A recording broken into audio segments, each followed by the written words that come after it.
One, two, 1, 2, 1, 2, 3.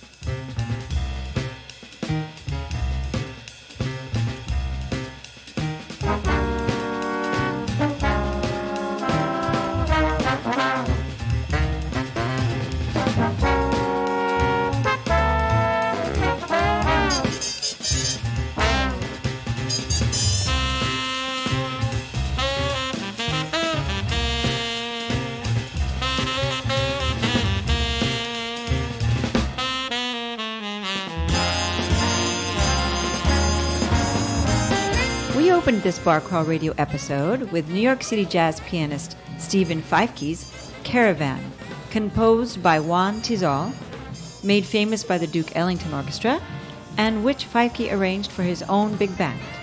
Mr. Feifke is with us today on Bar Crawl Radio, along with saxophonists Jeff Burke and Dave Pietro.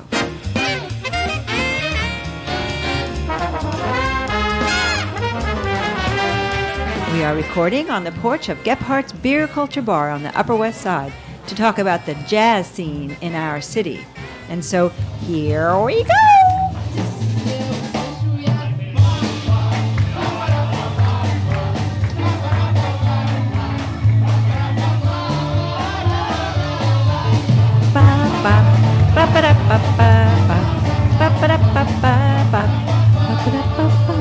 Okay. Calm down, everybody. Calm down. You mean me? Yeah, you. That VCR Bop Bop is not jazz, but Wade Ripke's Eastern Blockheads Band. They play regularly at Barbez in Brooklyn, but we're not here to talk about Soviet 70s pop. Rather, since the 1960s and earlier, New York City has been jazz central, and we want to explore how Gotham got to be top in jazz, where we are now, where we're going, with three talented working New York City jazz musicians. And up front, first is Stephen Feifke. He has been described by Ed Kopp of Jazziz magazine as a masterful pianist with an acute sense of harmony. Stephen is also a bandleader and composer. He performs regularly at the Blue Note, Smalls, and Dizzy's Club Coca-Cola. His orchestrations can be heard on numerous albums by artists like Veronica Swift and Santino Fontana. Who we know plays Prince Hans, right? And he's in Frozen. Starring in, and he has starred as Tootsie on Broadway. Or he's starring now. Santino Fontana. Yeah. His music can be heard on Jerry Seinfeld's Comedians in Cars Getting Coffee, and his debut album is Peace and Time, released independently in 2015. Saxophonist Jeff Burke has performed with Harry Connick Jr., the Lincoln Center Jazz Orchestra, the Artie Shaw Orchestra, and others. As a member of the Connick Orchestra, he has appeared on the NBC nationally syndicated talk show Harry for 2 seasons, which, by the way, has been canceled. And we never got to see it. Shoot. Maybe there's reruns. Jeff Burke can also be heard on the live CD/DVD Harry Connick Jr. in concert on Broadway. David Pietro is a talented saxophonist, bandleader, and composer who has been on the New York City music scene since 1987. Dave recorded with the Toshiko Akiyoshi Jazz Orchestra and toured with Woody Herman, Lionel Hampton, the Village Vanguard Jazz Orchestra, and many others. He has performed with Paul Anka, Blood, Sweat, and Tears, Ray Charles, Rosemary Clooney, Harry Connick Jr., Michael Feinstein, Chaka Khan, Liza Minnelli, and the Dave Matthews Band. And Dave is the Director of Jazz Studies at NYU. So welcome all to Bar Crawl Radio. And this conversation will be about the state of jazz in New York City today. And how are we doing? Everybody got something to drink? Well, everyone's got a drink except Stephen. Stephen, you want some water, Stephen? You got here late. We can do I that. can share he feels mine. badly, I think. No. Are you punishing yourself? I'm not punishing myself, but I'm all good. Just don't Thanks for feel like asking. it. No All worries. right, okay. Okay. All I'm all right. set. And I think the three of us we're drinking the same IPA. It's really good. They have good IPA here at Gephardt's Beer And I'm Culture having Bar. Tito's. And you have a Tito. Oh, so you decided to drink. I did. That's good. Good. Okay. Right, and you're drinking Tito's. We're trying to get Tito's to sponsor us. So Yeah, that'd be nice. we're advertising Tito's. We It's just good. need another 90,000 Good listeners. stuff, Tito's. That's a good Right. Texas vodka. It's a quick drunk and you feel good the next morning. Is that good? No. Is that a Dallas? Is it a Dallas Yeah. vodka? Tito's? It is Texas, yeah. They're I don't know if Texas. it's it might be Maybe like, Austin. Maybe Austin, Might San be Austin, Antonio. yeah. I don't But it know. is Texas. We know Are you that. Texan? No, but I went to school there. I went to the Yeah. University of North Texas. Right. I was born there, but I moved away. Yeah. I don't really feel Texan myself.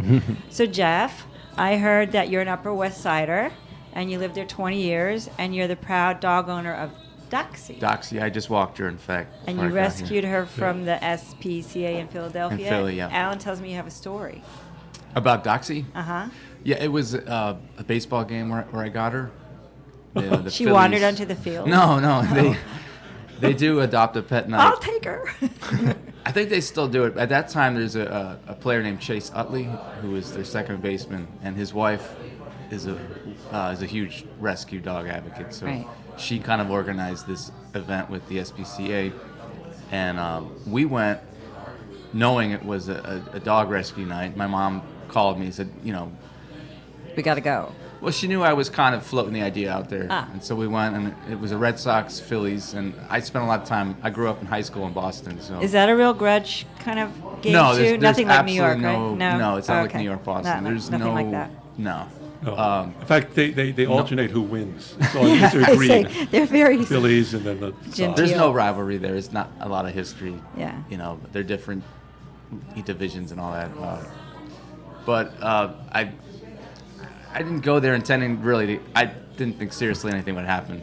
But I saw Doxy and I fell in love with her and ended up taking her home a couple days later. She looked at you, big doggy eyes. It was pretty cool. Yeah. I'm glad I did it. Yeah. I mean, especially in this neighborhood, when you get a dog, it just opens up a whole nother world that you kind of don't see it. You got to Yeah. it's like putting on glasses and seeing another dimension. You joined the dog owners You club. join this whole kind of club, and then you start going to parts of the city, the parks and things that dog kinda- runs. Yeah, I mean, I saw them, but you appreciate it at a greater level. Yeah. We've babysat for our daughter's dog and been to those dog Yeah, runs. but we need to bring this back to jazz a little bit. Okay. Who does Doxy And Doxy Doxy's listen named to? after the Sonny Rollins. There Oh, you okay. go. So There you there's go. the- So what There's the jazz jazz does she connection. enjoy? She loves all music. She's It's great. non-discriminatory. Some dogs are skittish when loud noises, and she doesn't mind. Yeah. She doesn't mind. Doesn't mind the practice. She's just happy. Yeah. And Dave Pietro is here with us. I recently interviewed Lou Tabakin, and husband of Toshika Akiyoshi, Right, Upper West Sider. who I met their Upper West Side apartment. I met their daughter, and you played One day. with her band For over 20 orchestra. years, yeah. Wow. Yeah, it was. I started subbing in the band in the early '90s, and then 1994 I joined the band playing lead alto. And last gig we did was 2016. She disbanded the band a few years ago, but Why? well, it's not easy running a big band. That she's 89 years old. I think she was Yeah, like. she looks She's good. for 80. 89. Oh, wow. Actually, she just turned 90, I think. Wow. Yeah. I Wow. would've So and she never just known quit a that. couple years ago. Yeah, so Oh, my you know, goodness. it was. God, I hope. As you can imagine, it's like having crowding cats. Having a big band and putting all that together. So Oh, sure. she went back to doing her trio work and all that. But I've been to Japan 26 times now. I went so many. Sometimes we would go 2-3 times a year doing tours. So it was Wow. great. It was I learned so much. And Did you learn the language? Biru kudasai. Beer, please. I can say that in 30 different languages. Beautiful. IPA beautiful. I have so much respect for her as, she both as an Asian American and as a woman coming up in the 50s and establishing a place for herself in jazz. She was really a groundbreaker in many, many ways. We should really have her on the show. That'd be great. We have Lou and maybe get Dave in. That'd be great. Maybe we can get Charles for that one. Yeah, we would try to get Charles Tolliver in, but anyway, that's another story. Yeah. Yeah. So it's me. Yeah, it's your turn. Okay, my turn. So Stephen and Jeff, you did not start out wanting to be musicians, or maybe you did, but you started out. You studied. Jeff, you studied public policy at Duke University. I did, yeah. And Stephen, you studied economics along with music at NYU. I went to NYU too. Ah. How did you get into the jazz career? Either of you can speak up. Let's hear from How'd you get Stephen. We going? haven't heard from Stephen yet. Yeah. Sure. So I moved to New York in 2009. I had applied to a bunch of colleges that had a dual degree program. I knew I always wanted to do music, and then but I wanted to pursue academia as well. So when I got to school at NYU, I was fortunate that there's not only a great jazz program, but there's also the College of Arts and Sciences, which is renowned as well. And so I just wound up, being at NYU, being a part of the culture of New York City, of downtown New York City, and going to all the jazz clubs when I was a freshman. Smalls was a 10-minute walk from my dorm room. Yeah, NYU is perfectly located for that. Yeah. But I studied with Gil Goldstein when I was at school, and when I was studying with him, he and I became close, and he has become a great mentor for me. All right, guys, say cheese.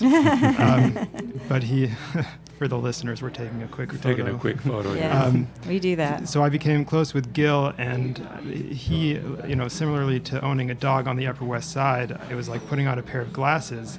Like a whole other world opened up to me that, this is a career that you could pursue. And fortunately, my professor is sitting here to my left, Dave Pietro, Professor Pietro, as I still call him, Professor. I remember being in his arranging class and his improv class when I was at school, and I remember running from economics. Like if I had a question for that teacher, I would ask that teacher that question. Then I would literally sprint from the main campus, College of Arts and Sciences, to the Third North building where the jazz department is located, and I would sometimes I was on time to Dave's class. Good thing a you lot weren't of the time playing a wood instrument.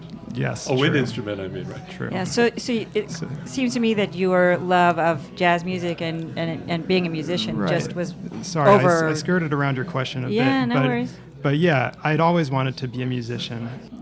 Like I said, just being in New York at NYU, so close to everything, it just felt like a very natural progression. And then meeting Gil and becoming close with Gil, that's when I decided that this is something that You're gonna pursue it. Yeah. And Jeff, had you always been interested in music, or Yeah, absolutely. was it always going to be what you were? No, gonna do with I your didn't life? really know. I mean, there was a professor named Paul Jeffrey at Duke, and he was kind of the only professor there that studied that had was the jazz program of one basically. And Paul played with Monk and Mingus and Dizzy.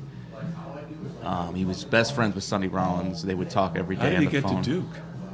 Well, he took a job. He worked with Jackie at Hart for a bit, and then he went to Rutgers in the 80s or early 70s. And then I think Mary Lou Williams was down there for a bit, and then I think she recommended him.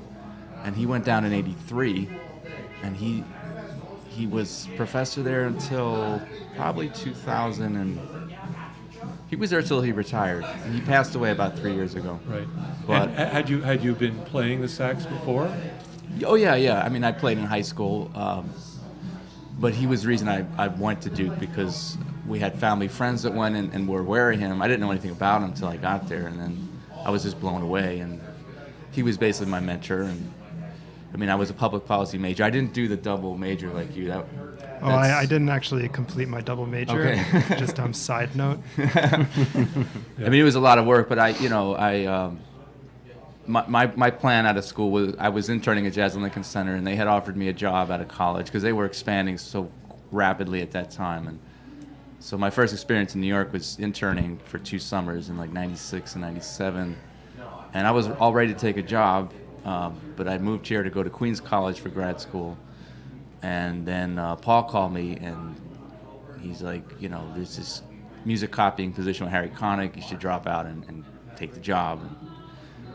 So that kind of derailed I would have been working arts administration, because I thought that was my degree was best lended towards that. Are you happy you moved in the direction you have? Yeah, no, I am. Obviously, Right. And you've been with Harry Connick for a while now. yeah, since 2000. I was just going to interject it. Yeah. Hearing these guys tell, reminded me of my story coming here at 23 after graduating. And I think we're talking about the New York jazz scene. And I think a big part of the New York jazz scene, for a long time, it's been considered to be the center of the jazz scene. It's debatable and all that, but it's certainly one of the major places in the world. And I think a big part of it, like hearing Stephen and Jeff tell the story, is you have this interest, but you don't know how you stack up. You don't know where you and the way to find out is you go to New York and you meet the but best the thing musicians. is, you go to New York. Yeah, You don't go to Kansas City. Well, I mean, there are good scenes in New a lot of Orleans. different places, but I mean, New York is kind of the giant magnet. There's other Right. magnets, but New York is the biggest magnet, let's say. And so this is where if you learn something about yourself. I mean, the city's a tough place to live, and it's challenging, but you come here to find out what you have to offer, where you fit in, and I think that's a big part of it. And some people don't stay, but they learn a lot about themselves and in their music in doing so. I think it's a big part of it. So I always heard that New York was called the Big Apple because it's like a prize. Like to get a booking here, if you're Yeah, a performer, yeah. it's the hardest place to get booked, the hardest place to be successful, right. but it's the best place. And It's New like Orleans the was Frank called Sinatra song. If I can make it there, I can make it well, anywhere. yeah. But It's it's, clear. And it New Orleans becomes was the Big cliche, but Easy. it's true. It's true. That was absolutely Paul Jeffrey's message. He goes, "You have to go to New York." Yeah. I think that was You drilled have- into our brains. Right. Okay, right. but New York wasn't. Did you want to say something? I just want to finish with Okay. Yeah. with David. With Dave, you always wanted to be. You were always going to be a musician. Yes. That was, but my parents, I'm the oldest, the first musician in my family, and they were a bit, there's a lot of trepidation about me. What did your father do? My father's an electronic engineer, retired, and I'm the oldest son, so I was supposed to take over the business. There you go. But I abdicated, and my brother, who's 2 years younger, took over the business and moved next door to my. It's like everyone loves Raymond, my Oh, business next yeah. door to my Yeah, yeah, parents yeah. in Massachusetts. All we're both from Massachusetts, but We're all three of us from Massachusetts. oh yes, wow. that's right, all three of us. So what? Um, So I'm curious. What was it? Was it at when you were 3 or 12 that you said, "I'm not going to go into electronics. I'm going to." I don't. Be a It just musician." was a calling. Is the only way. And you were playing the sax then when you were Yeah, I started in high playing in school? 1974. I was 10 years old. Yeah. 10. Yeah. Okay. But I tell I'm the academic advisor at New York University for the jazz studies majors, the undergrads, and I tell people music it has to be a calling. There's no sane reason to go into the music business. It has to be a calling. It has to be something that you have to do, and then you figure out a way to make a living at it. If you have to think, should I be a musician? Should I not be a musician? You should do something else. And you can always, music will always be there. You can do it as a hobby. No one will ever take music away from you. So I think for people, that's part of coming here is finding, you get challenged and you find out, okay, is this a calling or Right.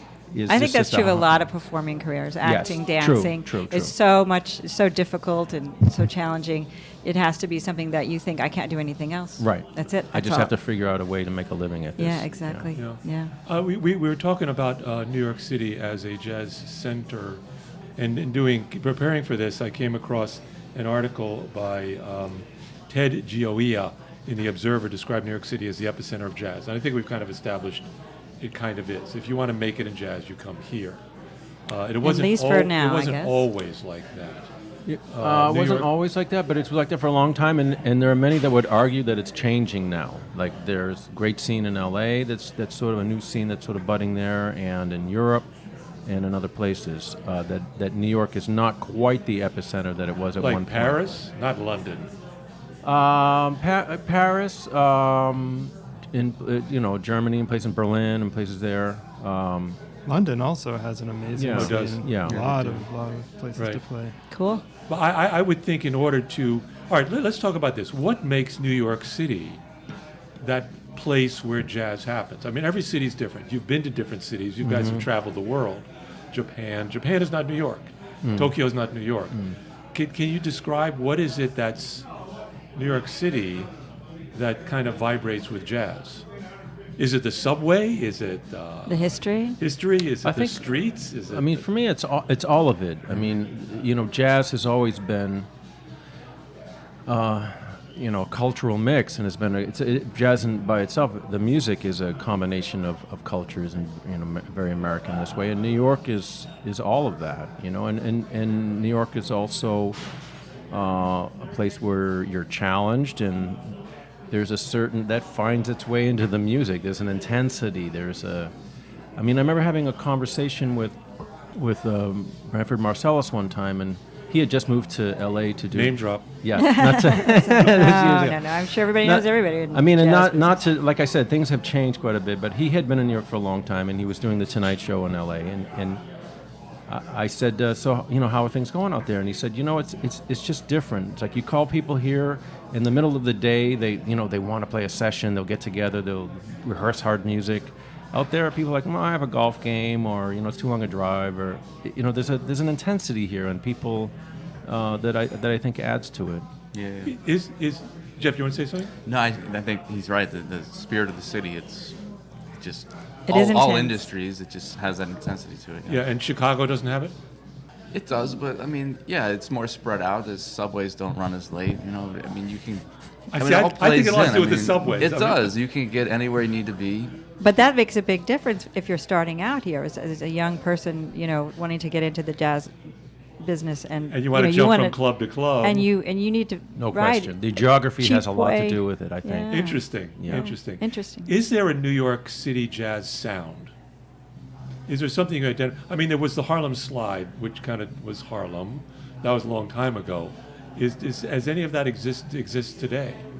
I mean, I think of that if you compared different scenes, like if you took like an average, I don't even know how you would do that, but if you tried your best, if you took an average of what the music sounds like, you could probably identify a different location, whether it's New York or whether it's somewhere else. And historically, Jerry Mulligan, Chet Baker, those guys recording on the cool jazz scene in L.A. versus Dizzy, Miles, Charlie Parker. Hey, look, there's a bassist. I was just gonna say, I was just gonna make a comment about Yeah. baseball. That was a plant, though. We paid him to walk by at that time. Yeah, we're on the porch of We paid him in of Tito's. Gepard's Bar, drinking Tito's, and He's just It's gonna- his job to he's get gonna us walk that back. sponsorship. I was actually going to say it. I feel I have to say to some of the bass players walk by that what I was going to say before the bass player walked by was what I've noticed. The one thing is in New York that the bass players play more on top of the beat. Yeah, it's urgent. There's an Really? urgency to bass, like in the swing. like I need to be heard. No, it's just like instead of being laid back behind, it's like Yeah. they play it in time. But if you can play on the back part of the beat, the middle part of the beat, or on the front part, and then that's a New York thing. I think you play on the front part Yeah, of the beat. and it gets back to having to carry the bass down the subway stairs. That's like this guy.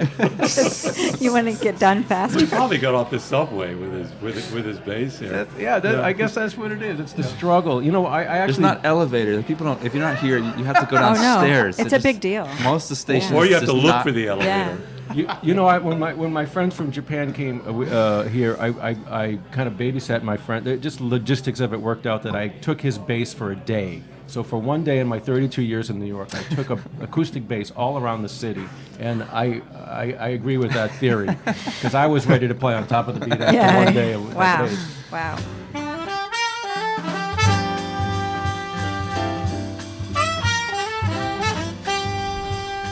You are listening to Bar Crawl Radio, recording on the porch of Gephardt's Beer Culture Bar, across the street from the mortuary and down the block from a wonderful statue of Eleanor Roosevelt at Riverside Park, by the way. We are having a conversation with Jeff Burke, Stephen Feifke, and David Pietro, and we'll be right back.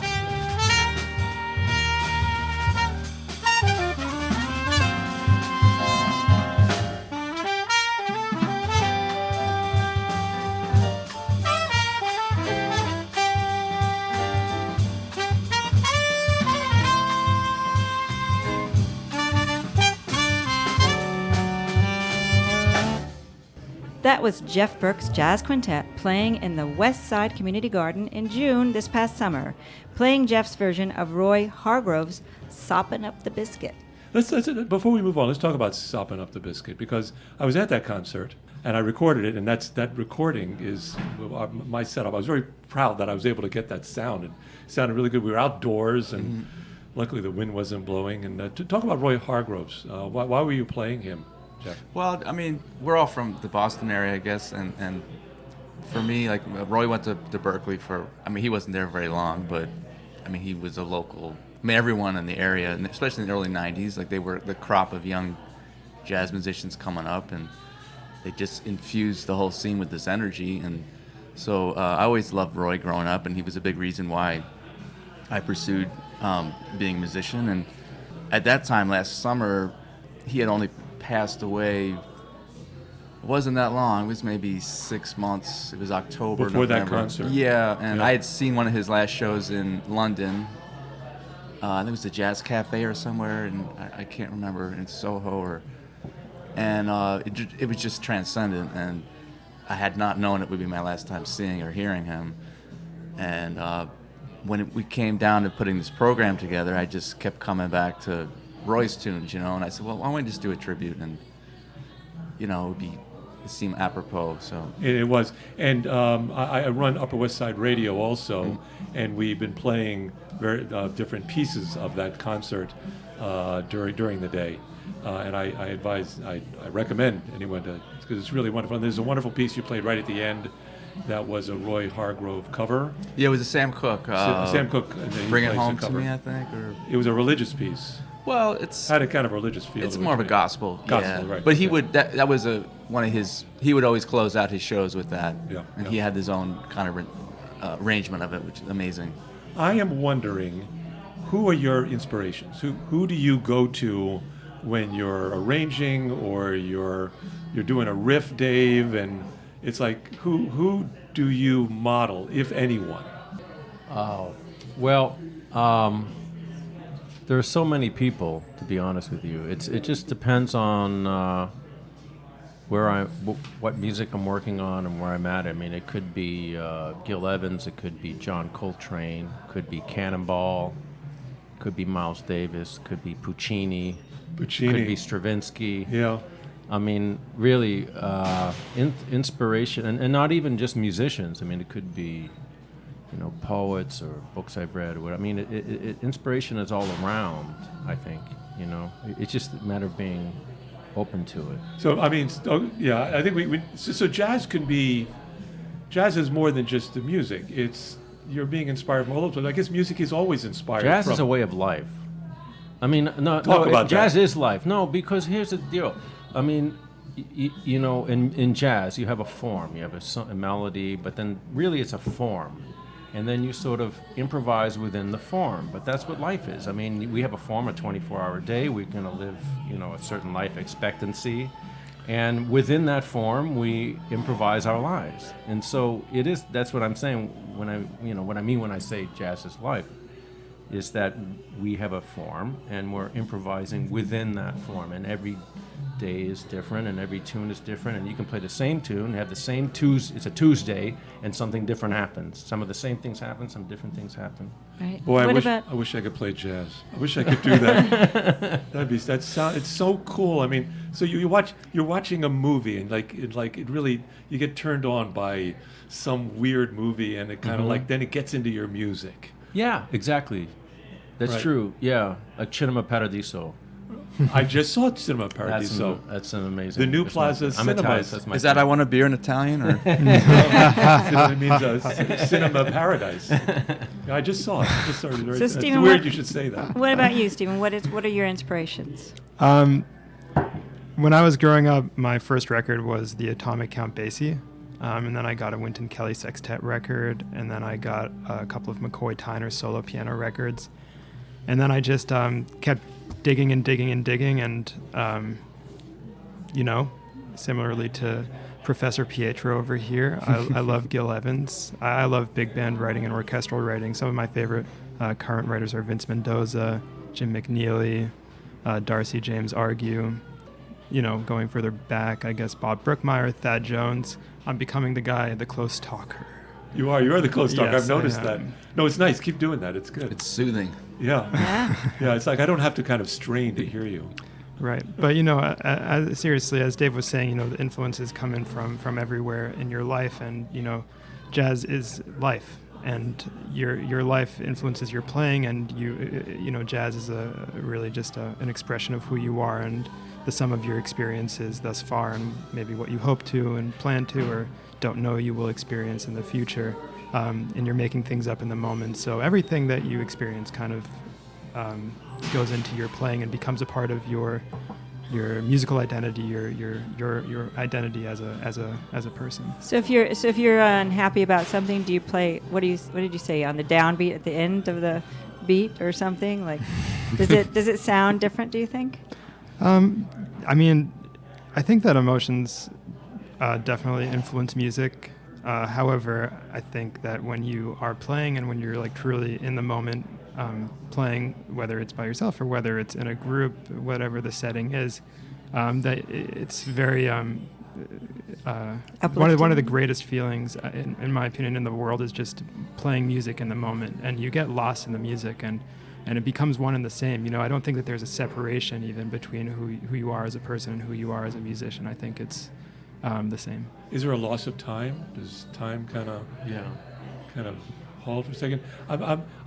We just were at the Gin Mill. I was just at the Gin Mill listening to Stephen Feifke's quintet.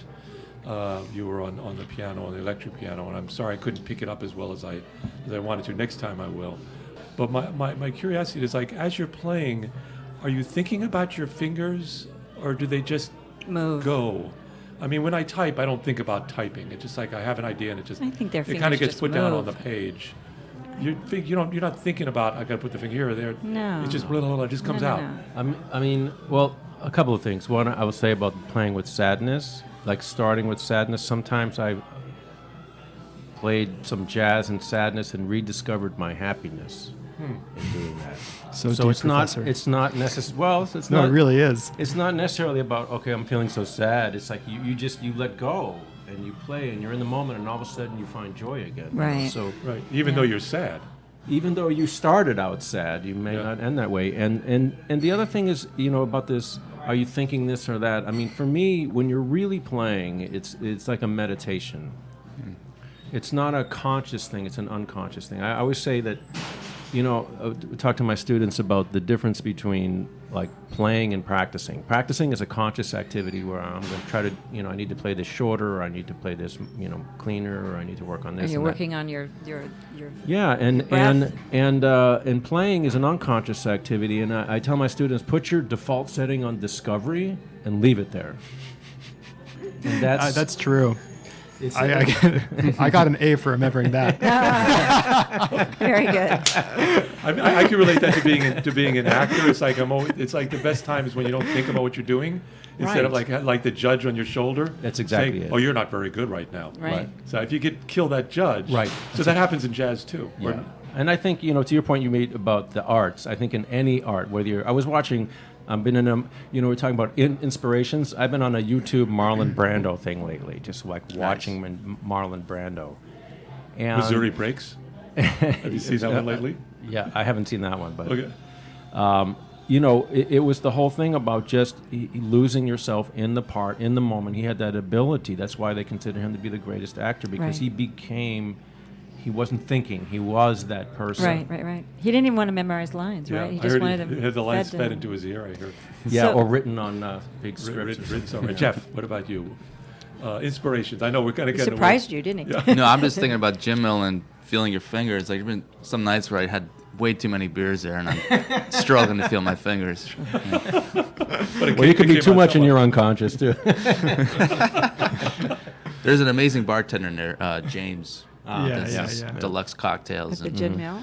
At the Gin Mill. Yeah, the Yeah. Gin Mill's really Good to know. awesome. It's a great hang for any West Siders Monday nights. Okay, so Steven's that's there. the next question coming up. Why Yeah. don't you talk about that? What's the coolest places, the coolest in the The jazz coolest scene jazz today? venue. Where should we Anywhere we go? Steven or David are playing. It's one of the Yeah, coolest places obviously. that night. And we got to for keep this sure. guy around.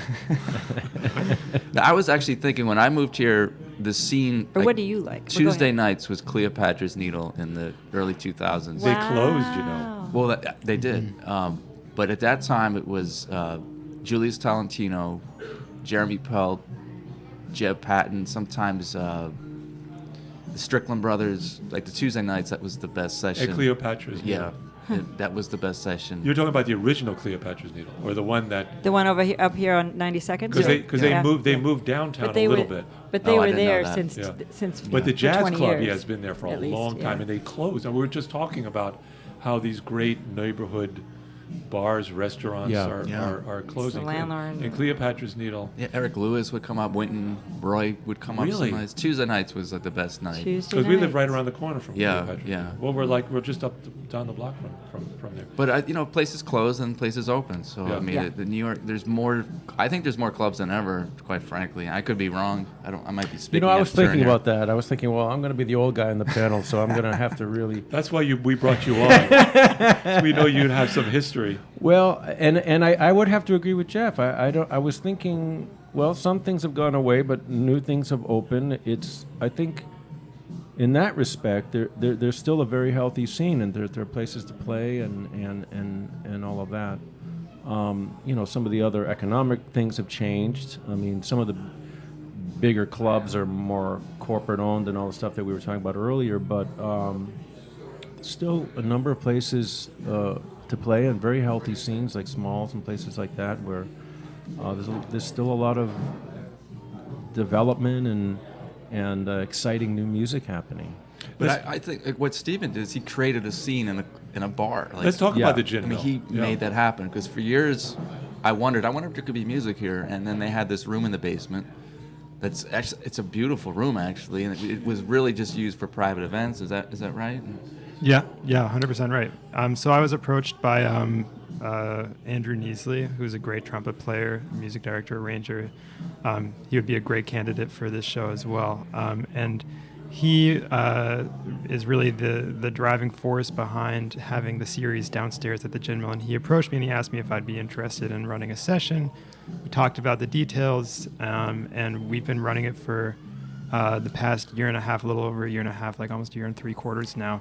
And as Jeff mentioned about several months ago in April, James Yardley at Drinks by James, hashtag Drinks by James.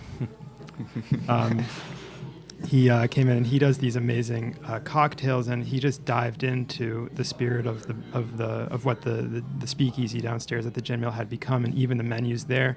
You have to go and check it out. It's really just such an amazing vibe. But the menus are little melodies that are about like one of the ingredients in the specialty cocktails, and the ingredients are listed as lyrics. So everybody's kind of Fun.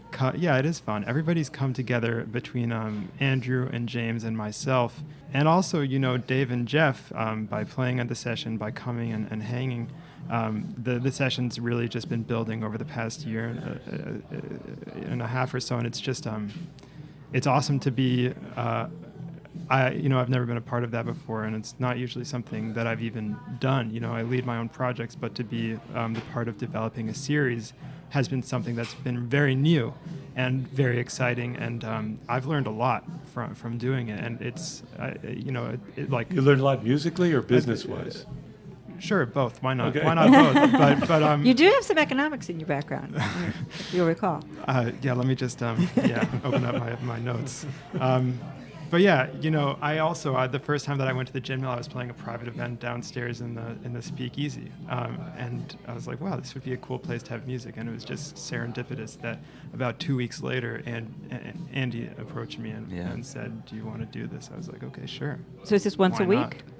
Once a week, Monday nights from 8:30 to 11, and every third Monday of the month, there's a big band that plays downstairs. Wow. Seth Weaver's big band. And rumor has it there's going to be a dual DUAL, not DUEL, a dual big band night coming up. With your band? With my band. All right. Dueling. But it's not dueling. Dual two. Not dueling. Two. Duo. Okay. Yeah, okay. Got it. Yeah. So yeah, it's an exciting I've space. always- and That'd it's be just fun. it's continuing to develop. Yeah, and I don't which is think you can the most overstate. exciting part. You can't about it. overstate how hard it is to curate something like that. I mean, people come to see Steven because he's so talented, and he's playing at such a high level that musicians want to come. And Right. not anyone could step in and do that and build something. And he does an amazing And then you job. have kind of a jam session afterwards. I mean, you invite people in, and I was surprised at how wonderful these kinds of pickup players. I mean, they just were coming in to Well, try. they're not just pickup players. Who are they? I would hate to define them as such. They're just friends of ours and people who have heard about the session who want to come play. You know, we sing. started off and sing. We started off this conversation by really talking about the urgency, like the difference between New York and LA, how everybody just wants to play all the time versus in LA maybe people want to play a round of golf. You know, in New York, and it's cool to just see everybody who just wants to come and play and hang out and make music together. And the spirit of the city is present in every jam session, whether it's at Smalls. You know, it's really very sad that Cleo's closed down. Yeah. But this is part of the legacy, you know, is that Cleopatra's closed down, but the gin mill started up. This is the beauty of New York, you know, and why the scene is still thriving, I think, is that, you know, we've lost some clubs, but then other new scenes. And so it becomes a place that it's a great hang. You Right. know, like Jeff was describing his experiences at Cleopatra's Needle, because the cats were coming out, and this was a great hang, and it was great music, and that's where everyone went. And this is a big part, you know, the schedule that Stephen was describing is a big part of success in New York. You know, there's so much other stuff going on that if everyone knows that on this night, you know, or this day of the month that this happens, then it starts to pick up steam after a while, because people can, you know, start planning on that. Can I would add to that, like the way I met these guys, like I knew about Dave. I mean, I've seen you play before I met you. I've seen your concerts, and then we did the Greg Rivolo rehearsal, which is a non-paid rehearsal at the Union, and like 1 o'clock in the afternoon. And you were playing tenor that day, and I was like, man, I get to play with Pietro finally, you know? And it was amazing. And I met Steven up at Showman's with Benny Bannock. You were there, and Benny's like, you got to meet Steven. He's amazing, a piano player and arranger. And Seeing I mean, Jerry's at show. Jerry Weldon, yeah. Jerry well done. Jerry. Yeah. What a scene, you guys. This is why it works, because Yeah. musicians, everyone comes out in different What facilities. a life you guys have. It ain't I mean- easy, but it's fun. No, I mean, but you're playing together. You're building something Yeah. in the moment. So how was it? How is it today to make a career as a jazz musician? You're all established at this You're point. all established, But you but- know, you must know people coming up. I mean, what's it like? I'll jump in if it's okay. Of course. You know, one of the coolest things about running the session at the Gin Mill is that I meet a lot of younger musicians who have just moved to town and That are you know, hungry. That are hungry. And one thing that I couldn't have started off in New York if it weren't for some people, you know, namely my professor to my left, Mr. Pietro, who was kind enough to play in my band when I was a sophomore and a junior at NYU. Wow. Probably before I was ready, but you know, it was because of people like Dave and Gil, who, you know, took a chance, who trusted me and my whatever to pursue something serious. And now running the Gin Mill sessions, you know, not that I see myself in that same way, but I do notice that young musicians come up to me and say like, "Hey, I just moved to town." And my first response is always like, here's my information, here's my email address, get in touch, like, let's get a coffee, let's talk. And I think that that's also a really, and that's not unique to me. But how does that work? but- Did they send you a tape or something? Or No, there's not at nothing all. like It's that? not even about, you know, playing. It's just about curiosity and wanting to be there and be in New York City. And you know, I remember I'm from Lexington, Massachusetts. I almost didn't come to NYU to go to NYU for school. And if I hadn't gone to NYU, I probably wouldn't have moved to the city. So I wound up here by chance, like a small quote unquote country boy, whatever that you want. You're an immigrant. I'm an immigrant. You know, seriously, the city's a very challenging place, you know. So as much as one can do to help others on their journey forwards, I think that that's a responsibility that we all have as musicians, because we felt what it's like. We all, you know, established, not established, whatever you want to call, you know. Well, coming up, did you have? I mean, are there any stories about your beginnings that, or was it all? Was it smooth? Well, I mean, what I would interject, I guess, from a historical perspective. There you go. Professor, Story, please. Dave Pietro. Is his no, story. I think I had it easier. So formal. I think I had it easier than you know, these guys, because the scene when I came up, I mean, I think the jazz scene was healthy, but there was a healthier commercial scene. So it was much easier. Like I went out on the road with Liza Minnelli for a while. I played the Kremlin with Liza Minnelli. I mean, in my 20s, I went on the road with Woody Herman's band for a year, and Lionel Hampton's band for a year, and Maynard Ferguson's band for a year. I played at the Rainbow Room 6 nights a week for a year and a half. There were just more opportunities to make money playing your instrument than there are now. Right. Well, Jeff, you've been playing with Harry Connick Jr. for a long time, right? Well, no, I mean that's I was a gig. music copyist for over 10 years, and then I got a gig. I waited it out, basically. Okay. But no, David's he's absolutely right. I mean, there's more clubs than ever, but you're not going to make a living strictly playing these clubs in New York because, okay, they're not paying, they're paying, we joke we play 1950s music with 1950s wages. Yeah, that's what I kind of assumed, But, actually, yeah. You have to do other things, Well, yeah, I mean, other gigs or... sure, yeah. But here's the irony, and I was thinking about you today, David, because we talked about, we were recounting a story. You told me about your Broadway years when you moved to New York, and it was a lot of jazz, like amazing jazz musicians that did these gigs, and the commercial scene has dried up.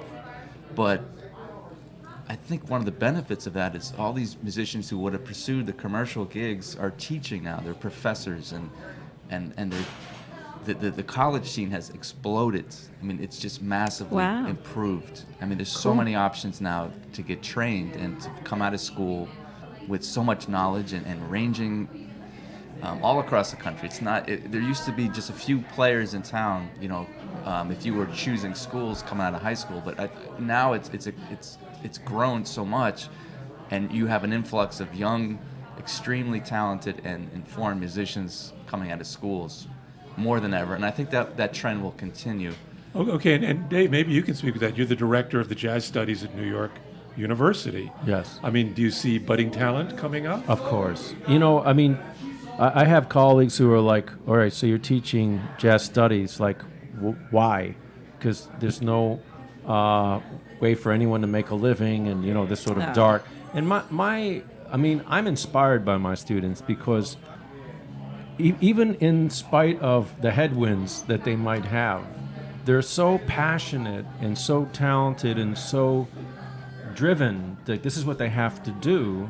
I feel compelled to do everything that I can to help them. Like Stephen was mentioning, playing in his band. There's like one small example. Like I feel like it's what I should do is just do everything I can to help out, and everybody finds a way. Like Jeff was saying. I mean, young people are teaching more. I didn't do any teaching till I was in my late 30s.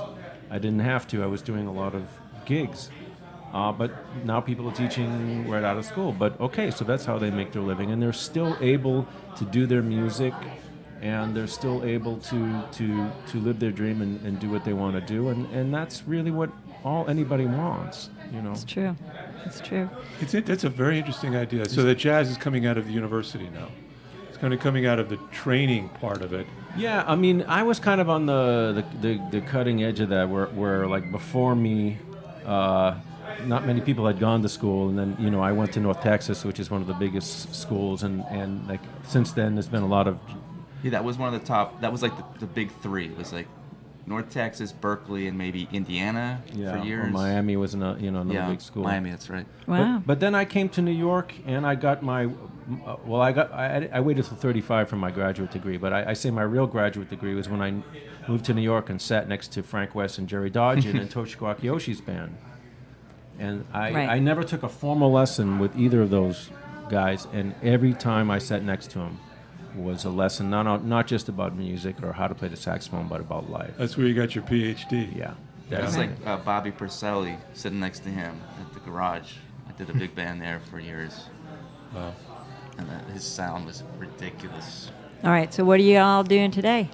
Where can we come and see you? Where are you performing? Tonight? Well, we're at the... Anytime within the next The Gin Mill, for sure. 2 weeks. I'll be at Or later. Swing 46 tomorrow with Ron Sunshine. He's got a pretty decent band. I'm traveling. I'll be in Boston. Next week I'm doing a bunch of stuff for Jazz Lincoln Center. They have an education department there, so there's a program called Jazz for Young People. So I'll be doing that, but that's not, I don't know, you could try and get a guest pass to the elementary schools, but But you'll also be playing at the Gin Mill. Leave your Tito's at home. Right, okay.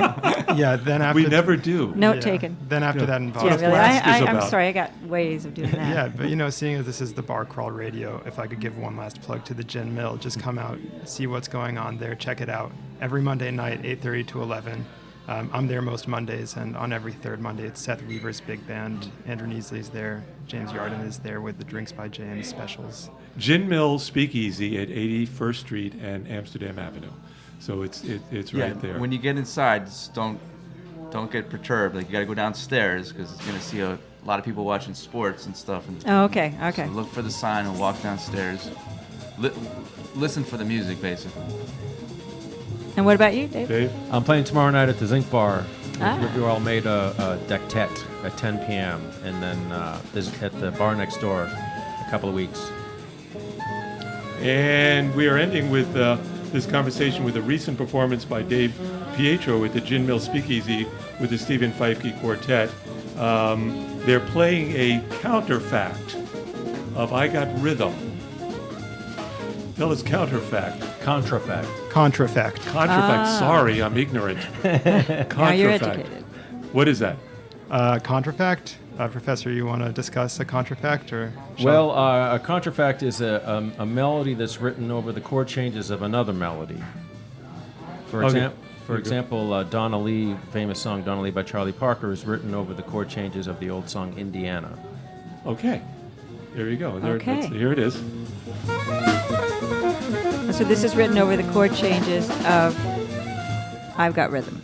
Exactly. It was a great gig. It was a great gig. Thanks to Jeff Burke, Stephen Feifke, Dave Pietro for joining us today for this Bar Crawl Radio conversation on the state of jazz in our great, wonderful New York City. There's no place like this city. There is a bunch of great live jazz in our city and on the Upper West Side, as we've been saying. So check out, one more time, the Gin Mill Speakeasy featuring Stephen Feifke at the jazz piano and all this other great jazz that's going on in the city. And gentlemen, we want to thank you again for sharing your insights and your music with us. Great to be here. Thank you. Thank you for having us.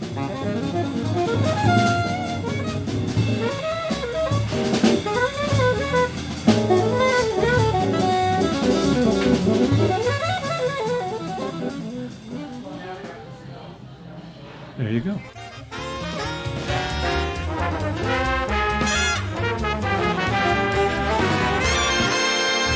Fun gig. Printed. Is that fun?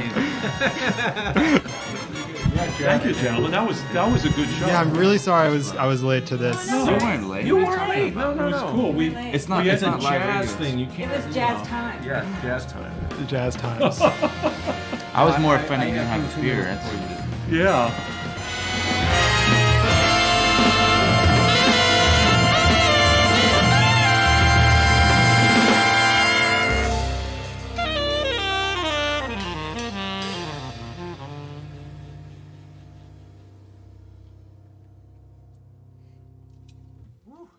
All right, cool guys. Have a good night.